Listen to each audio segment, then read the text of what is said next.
salaamaaleykum chers internautes Sénégal ñu ngi leen di nuyu di leen ziar di leen wax ne tey nag ñu ngi dalal ki nga xamante ne moom mooy Simon Kouka kenn dootu ko présenté nekk artiste rappeur nekk koo xamante ne dafay yëngu ci li nga xamante ne moom mooy entrepreneuriat aussi mu nekk ku ñu gëj a gis aussi tamit ci scène bi Simon ñu lay nuyu di la bàyyi nga nuyu suñu internautes yi te dañu wax tamit ci lan nga nekkoon ndax gëj nañ la gis. waaw di leen wax waaleykum salaam di la remercier encore une fois ci dalal bi di nuyu ñi ñuy suivre yëpp à travers net bi seen ay réseau waaw et di rafetlu encore une fois invitation bi et di ñaan yàlla lépp li ñu fi wax mu nekk njëriñ pour ñu ñuy suivre.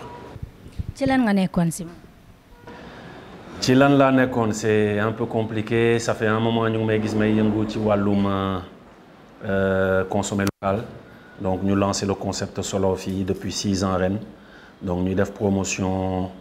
dalu Sénégal dalu Ngaye dalu village artisanal bu Soumbédioune village artisanal bu Thiès bu Ziguinchor Kaolack pour que nit yi di privilégier dàll yooyu au lieu que ñuy jënd ay dàll yu jóge feneen surtout durant période Korité Tabaski ñu ngi yëngu tamit ci concept solo fii pour jëmmal ay boutiques 100% consommer local ñu lëkkaloo ci avec waa ADL agence de développement local donc xam naa ci ay fan yu néew di ngeen gis boutique yooyu ñu jëmmal ko ci yenn gox-goxaan yi fii ñu ngi woon tamit ci benn projet bu tudd histoire rappée l'histoire rappée parce que xam nga école dañuy jàngal par exemple jàngale nañu ne Afrique ce n'est pas le berceau de l'humanité que ne berceau de l'humanité Asie la donc loolu la ñu doon gëmloo ci livre d'histoire yi di ñu wax ne fii première personne yi pygmée yi ñoo originaire d'Afrique et que alors que ku mel ni Cheikh Anta Diop mu ngi lay wax que ne l'humanité a pris naissance entre le Kenya l'Éthiopie et la Tanzanie donc mu def ci benn thèse boo xam ne début bi c'était très décrié mais aujourd'hui ñëpp nangul ko loolu donc ñu doon def ay recherche ci wàll boobu pour tamit may ko ndaw ñi pour permettre un peu tamit équilibrer parce que en général histoire ñeneen ñi la ñuy jàngal à l'école alors que nous on a notre propre histoire donc ñu yëngatu si woon defoon ci ay recherche donc soo bëggee tamit mën naa. loo ñu ci mën a may sax laay wax. alors pour Cheikh Anta ça fait pharaon du savoir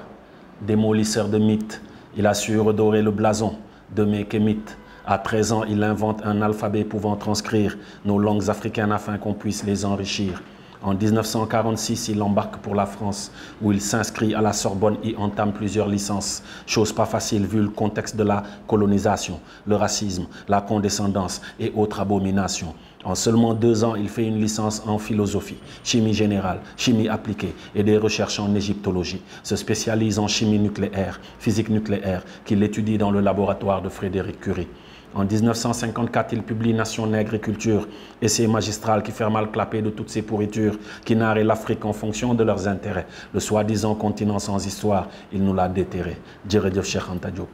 Donc ci recherche yooyu la ñu nekkoon ñu def benn album boo xam ne on parle de Cheikh Anta, on parle de Ndaté Yalla Mbodj, on parle de Aline Sitoé Diatta, on parle de Thierno Souleymane Baal, Yasuke, on parle de Kourou Kang Fouga, la charte du Mandé. parce que pareil rek école dañ lay gëmloo ay yoo xam ne. en tout cas bravo lañ lay wax parce que déjà la nouvelle génération ils ont besoin vraiment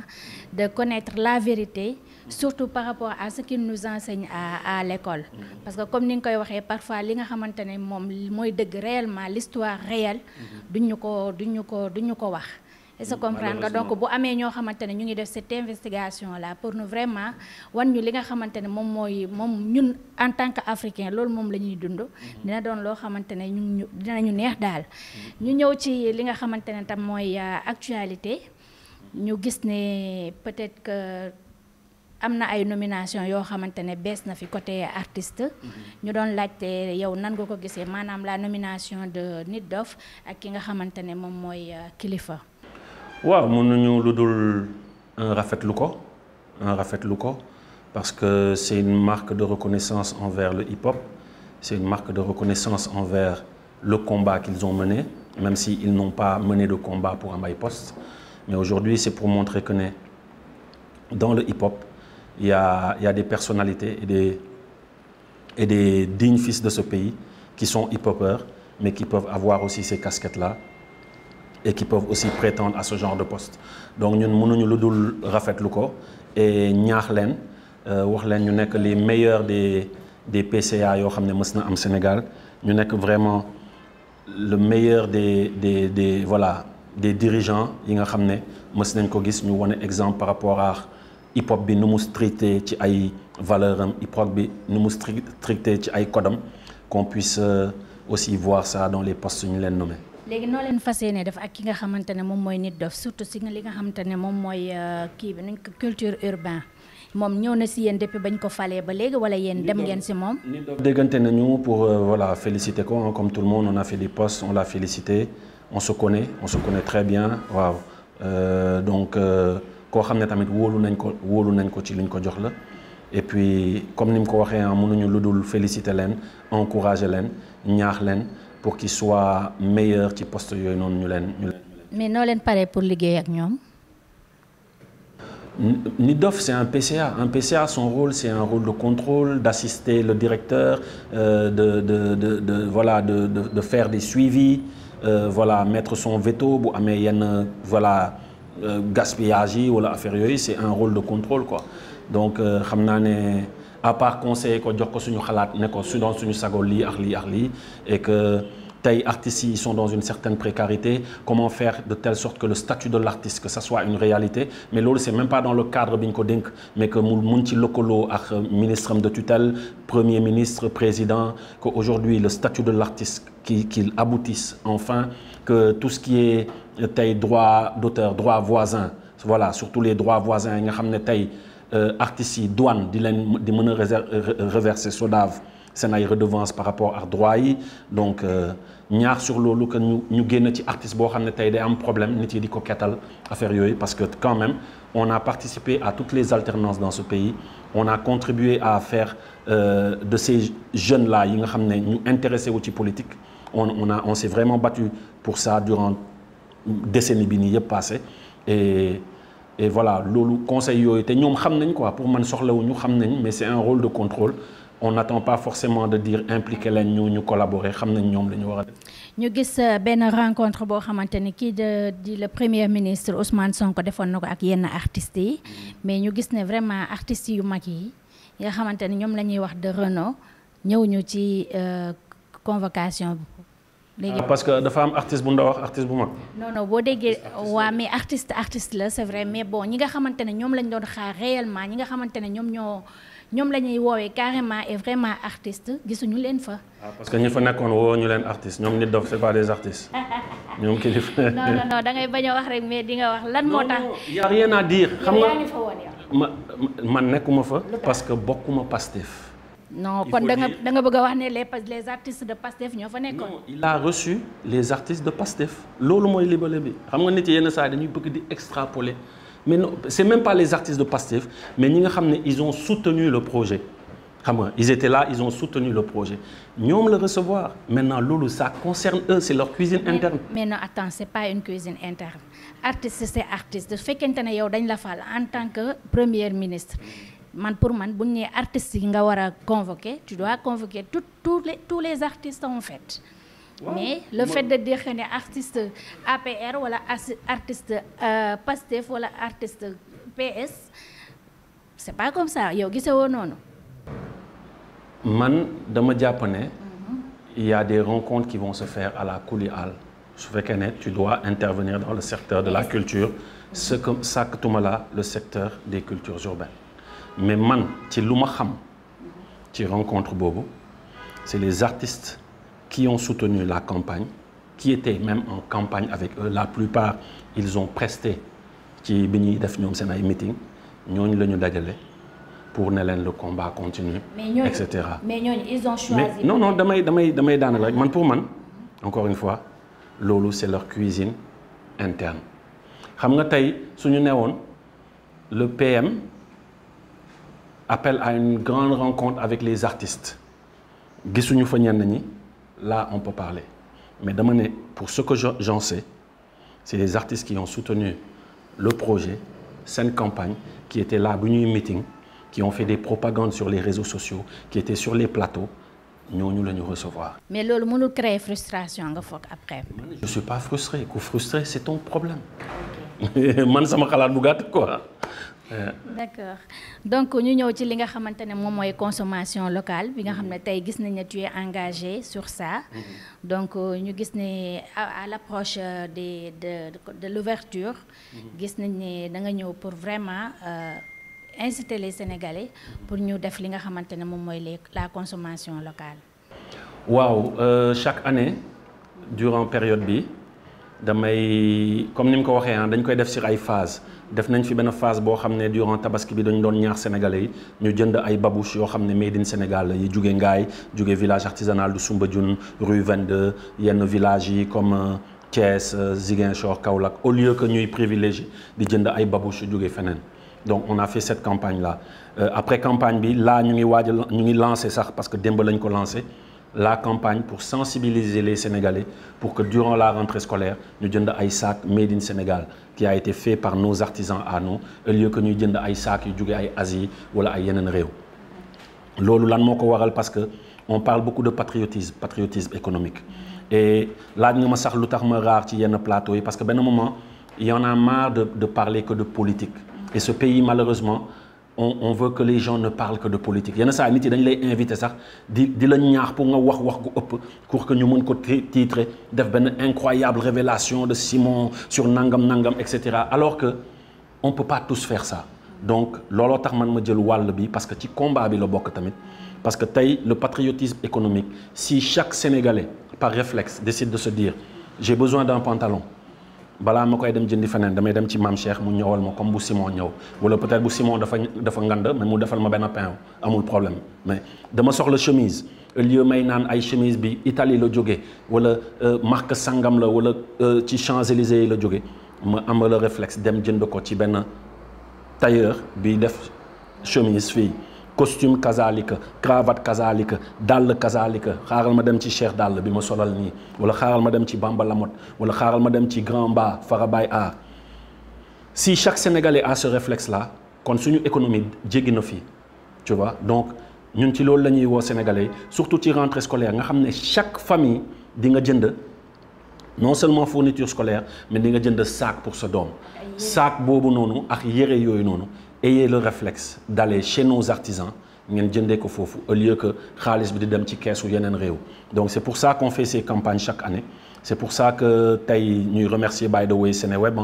pour l'opportunité de dire aux Sénégalais parce que loolu tout le monde y gagne aujourd'hui yow xaalis bi ngay jël di ko dem fay uude bi pour mu defaral la sac xaalis boobu noonu fii lay des parce que uude bi ci lay jox jabaram mu nduggi ji marché taxes yi des fii mu jënd essence jënd crédit les taxes restent dans la caisse de l'État et ça fait que enrichir. Donc on est tous gagnants. Mais est-ce que ñuy gis ne pour la consommation locale bi nga xamante ne yow moom ngay prôné. am ñenn ñoo xam ne aussi tamit ci loolu la ñuy dox mais dañuy xalaat peut-être am na si ñenn ñoo xamante ne dañuy yaakaar peut-être la qualité ou le prix bon yow lan nga ci xalaat parce que. Non loolu moom c'est révolu jamono ji c'est révolu parce que quand on parle de qualité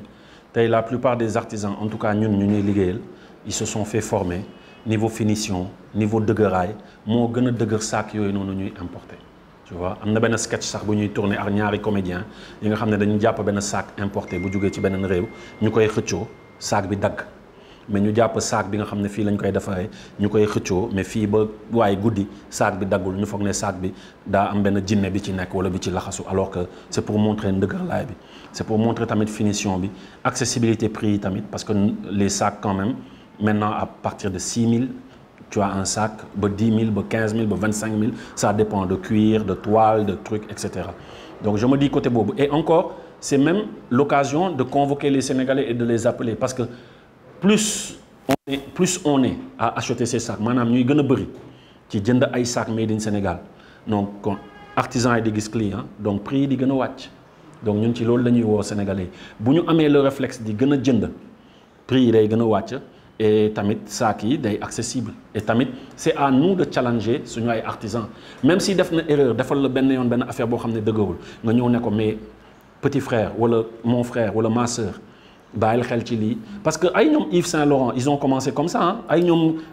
Dolce Gabbana ay ñeneen ak ñeneen c'est comme ça qu'ils ont commencé ils ont été challengés par les gens de chez eux Donc aujourd'hui, il faut que tamit nous, on soit challengés par les gens de chez nous. Lolo, c'est révolu parce que Lolo, amatul. Pourquoi on est amatul? Parce que les artisans, en tout cas, nous, la plupart, ils se sont fait former. Fin leen war a former. Donc niveau qualité, niveau finition, surtout niveau dëgër laay. Parce que saak yi nga xam ne fii lañ koy defaree mooy gën a dëgër saak yi jógee bitim réew. D'ailleurs jël nañu sax benn ay ñaari comédiens yu siiw yoo xam ne ñuy xëccoo benn saak boo xam ne made in beneen réew la mais saak bi dagg en l'instant de quelques secondes. Mais ñuy xëccoo saak bi nga xam ne c'est fait ici made in Sénégal mënuñu ko dagg ba mu guddi dañu tiit sax après foog ne saak bi dafa am jinne bu ci laxasoo moo tax mënul dagg affaire yi. Donc juste pour attirer tamit attention nit yi ci loolu. Et comme je dis, c'est à nous Sénégalais aussi, parce qu'on parle de patriotisme économique, de challenger nos artisans. Même dem nga si benn artisan defal na la loo xam ne gis nga finition bi des na mais nga ne ko mon frère wala ma sœur bàyyil xel ci lii finition bi il faut lii. Parce que tous les grands stylistes créateurs de ce monde, c'est comme ça qu'ils ont commencé. Italie ñoom ñoo challenger seen ay artisans ba tey ils sont au top du top. Nga dem France kazaalika, tu vois. Donc quand on parle de patriotisme aussi ngir yàlla du wàllum politique kese. Mais patriotisme économique la fexe ba say ndaw réew di am lu ñu jàpp mais xoolal tous ces jeunes qui prennent les pirogues qui s'en vont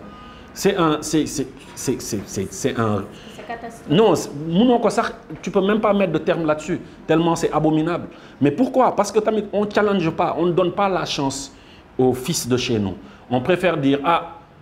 Espagne la jóge États-Unis la jóge non fii la jóge. Est-ce que ñoom tamit ils sont pas influencés par certains ñoo xamante ne dañuy parce que comme ni ñu koy waxee tey boo nekkee ci dëkk bi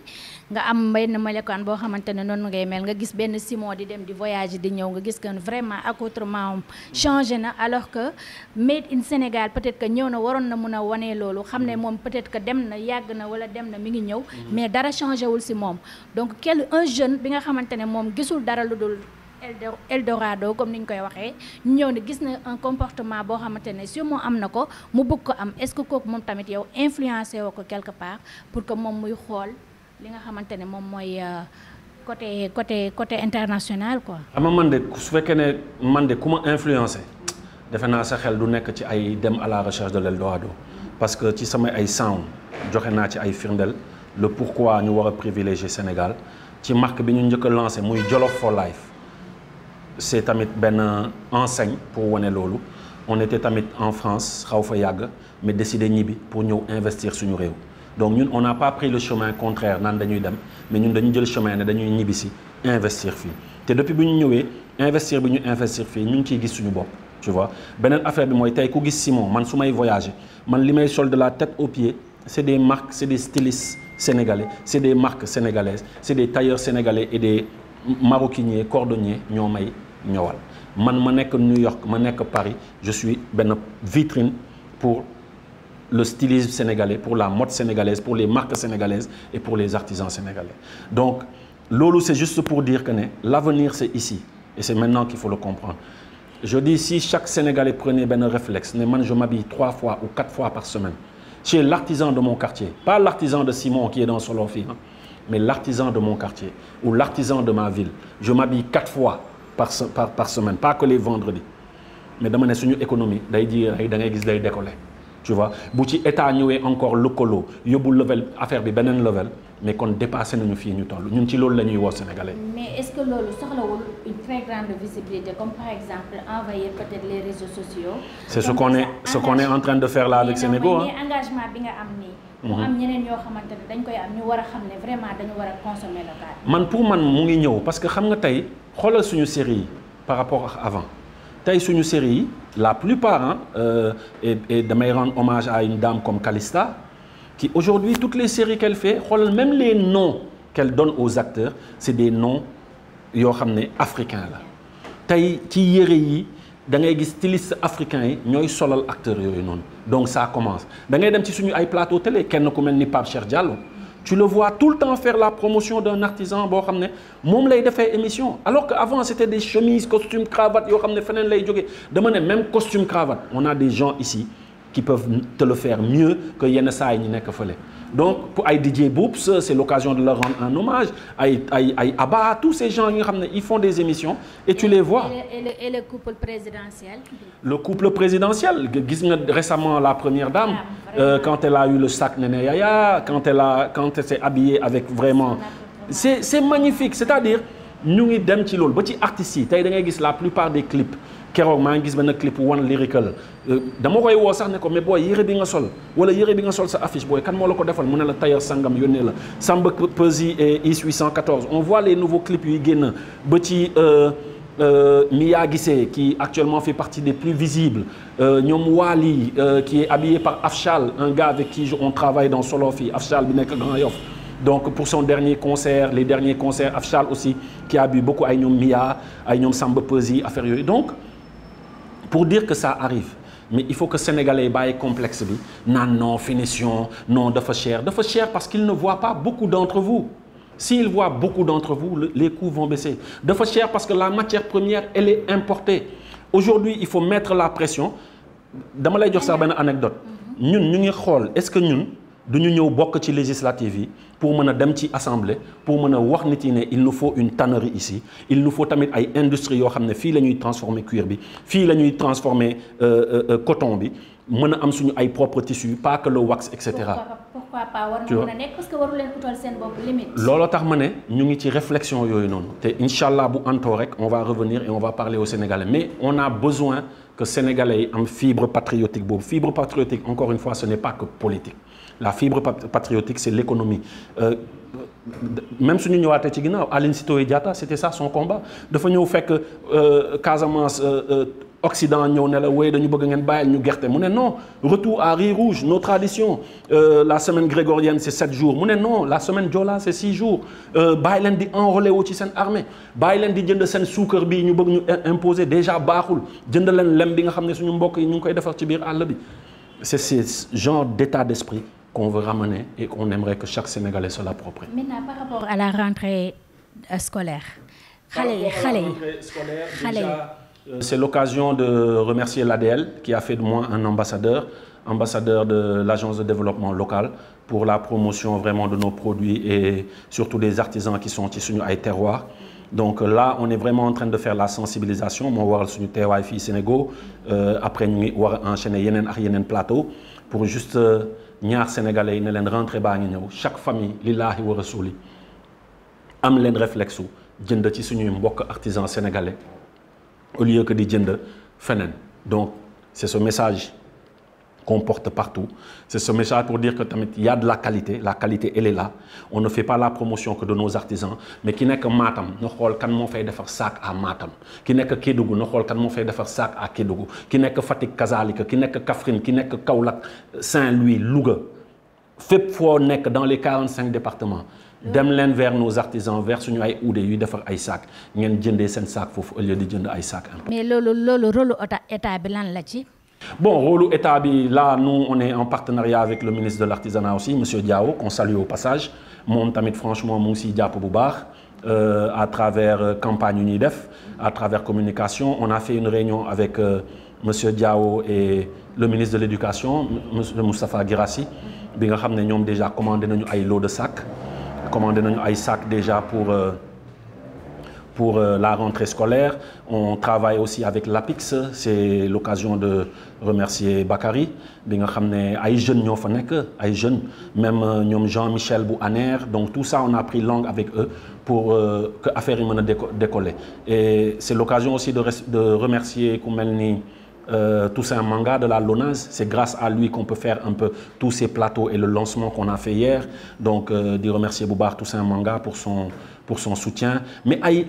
individualité tamit, ay Sénégalais, yu melni Grand Babacar bu Grand Café, bi nga xamné spontanément lay jóg ne la voici ma participation boy li ngeen di def ni ñun ngeen koy defal xam nga ay Grand Bokar Thiam ay ñoo xamné dañ lay gis ci plateau yi wala ci télé wala dégg la ci rajo yi woo la ne la mais Simon naka laa ci mën a jàppee man maa ngi zone bi et cetera je commande tant de sacs et cetera des Sénégalais lambda yuy ñëw spontanément di si jàpp. Donc c'est l'occasion aussi de remercier tout ce beau monde-là, remercier Monsieur le ministre Moussa Balla Fofana, c'est grâce à lui qu'on a ce partenariat avec l'ADL. Et ma lay jox tamit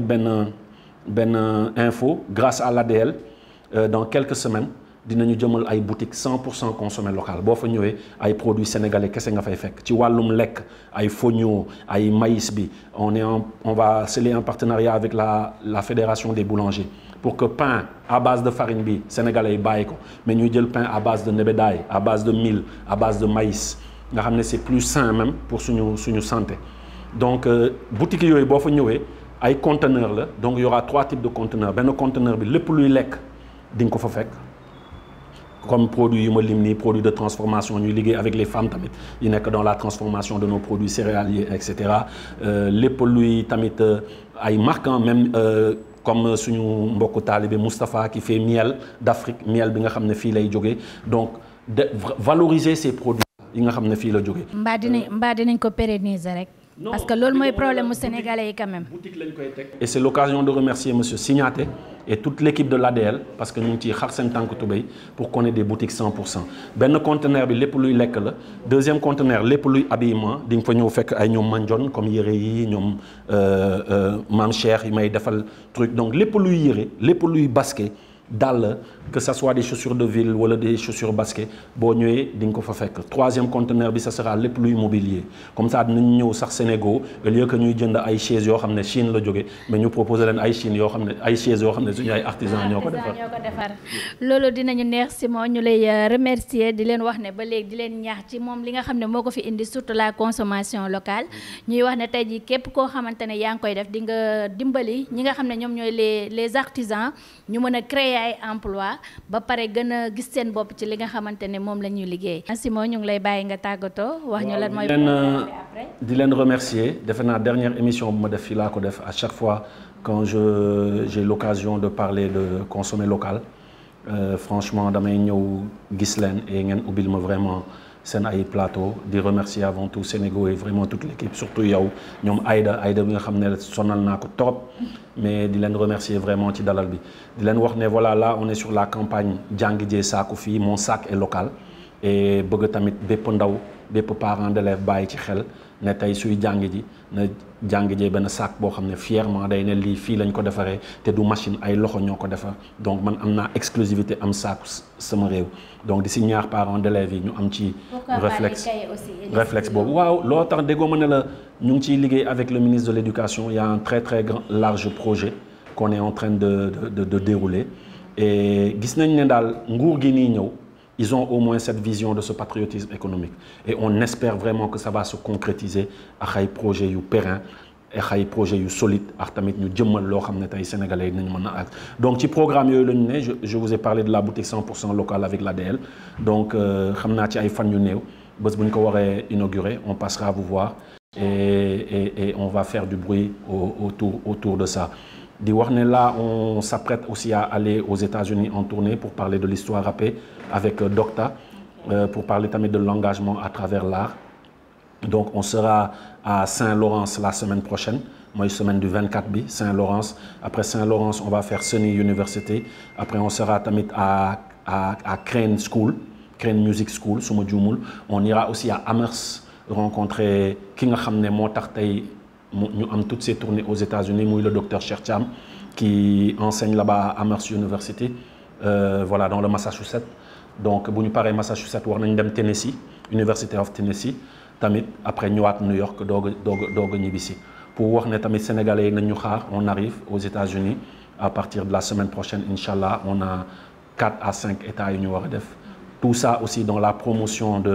des personnages qui ont marqué notre histoire mais dans la promotion du consommé local parce que chaque université dinañ fa exposer tamit yére yu ñuy sol dàll yu ñuy sol pour vendre aussi cette destination Sénégal et vendre aussi les produits made in Sénégal.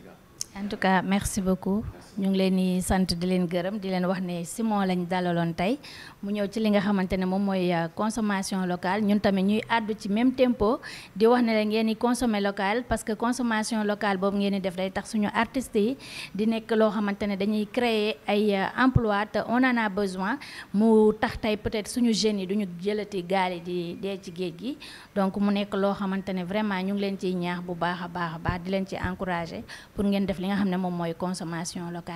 jërëjëf ñu ngi leen di remercier Sénégal remercier tous les internautes bon di leen jaajëfal